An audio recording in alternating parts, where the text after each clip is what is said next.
बिस्मिल्लाहिर्रहमानिर्रहीम सल्लल्लाहु ताला अला मुहम्मद व अला आलिहि व सहबिहि व बारिक वसल्लम। स्टूडेंट्स, आपने rules of income tax numerical उन पे बात करना स्टार्ट की है और इनकम फ्रॉम प्रॉपर्टी जो है उस पे हमारी डिस्कशन चल रही है। इनकम फ्रॉम प्रॉपर्टी के हम पिछले लेक्चर में रेंट चार्जेबल टू टैक्स तक जो है वो पहुंच चुके हैं। रेंट चार्जेबल टू टैक्स तक पहुंचने के बाद मेरा बेटा हमने क्या करना है, उसमें से कुछ चीजें माइनस करनी है जिनको अलाउएबल डिडक्शंस भी कहते हैं।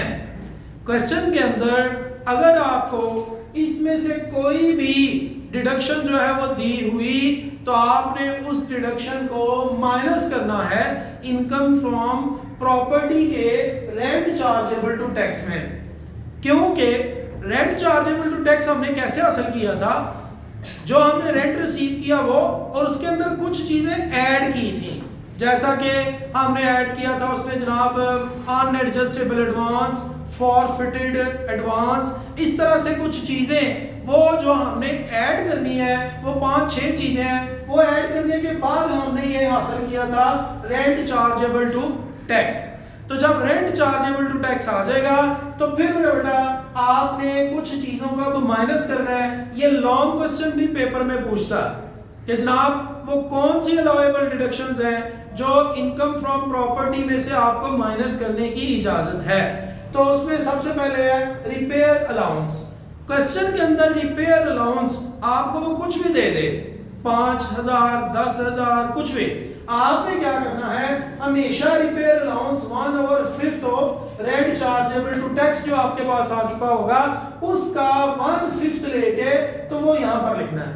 उसके बाद रेंट कलेक्शन चार्जेस, बाज़ बात ये होता है हमारी प्रॉपर्टी बहुत ज्यादा है तो हमने एक बंदे को अपॉइंट किया हुआ है, वो हर महीने जाकर रेंट कलेक्ट करता है, हम फिर उसको सैलरी देते हैं, तो वो हमारा है रेंट कलेक्शन चार्जेस। तो रेंट कलेक्शन चार्जेस जो हमने पे किया होगा वो, या फिर साथ में 4% of rent chargeable to tax, इन दोनों अमाउंट्स को लिखेंगे।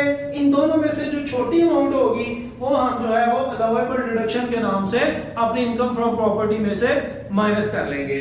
फिर उसके बाद insurance paid relating to property, आपने अपनी प्रॉपर्टी का इंश्योरेंस करवाया हुआ है तो अब आप हर महीने या हर साल बाद इंश्योरेंस पे करते हैं, तो वो जो इंश्योरेंस पे करते हैं वो भी हमने माइनस करना है, वो हमें अपने रेंट चार्जेबल टू टैक्स में से, मतलब ये कि इनकम फ्रॉम प्रॉपर्टी में से माइनस करने की इजाजत है।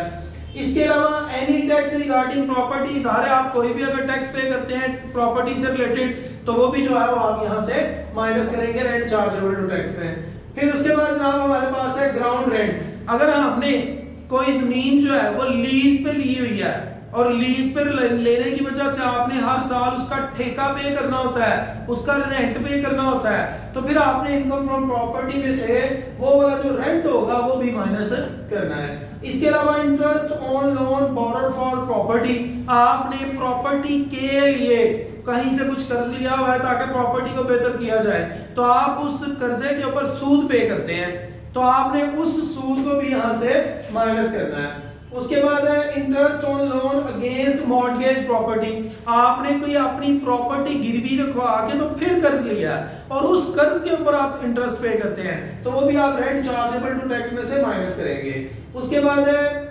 Legal charges relating to property, आपका कोई किसी किस्म का कानूनी खर्चा हो रहा है तो वो भी आप जो है वो रेंट चार्जेबल टू टैक्स में से माइनस करेंगे। और इनरिकवरेबल रेंट, ऐसा रेंट जो मारा गया, जो हमें नहीं मिला, हम उसको भी रेंट चार्जेबल टू टैक्स में से माइनस करेंगे।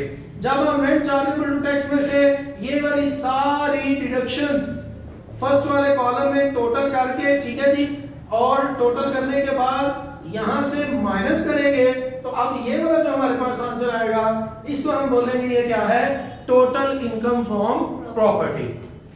अब इसके बाद एक आध नोट है, वो क्या है कि जो हमने अनएडजस्टेबल एडवांस है उसकी ट्रीटमेंट को सीखना है। वो ट्रीटमेंट क्या है, बात ये होता है कि आपने जो किसी से एडवांस लिया होता है और उसको प्रॉपर्टी अपनी किराए पे दी होती है, लेकिन अभी वो 3 4 5 साल आपके साथ चला होता है, तो आपने उसको फर्क किया, आपने उसको कहा भाई मेरा प्रॉपर्टी मेरी खाली करो, नया बंदा आया और आपने उससे एडवांस लेके प्रॉपर्टी उसको दे दिया रेंट पे, ये अनएडजस्टेबल एडवांस है जो आपने कल को वापस करना होता है। तो वो वाला जो एडवांस है, अगर एक बंदे से प्रॉपर्टी लेके दूसरे बंदे को दे दी जाए और दोनों से हमने एडवांस लिया हो तो उसको कैसे ट्रीट करेंगे, इंशाल्लाह आने वाली क्लास में सिर्फ न्यूमेरिकल होगा।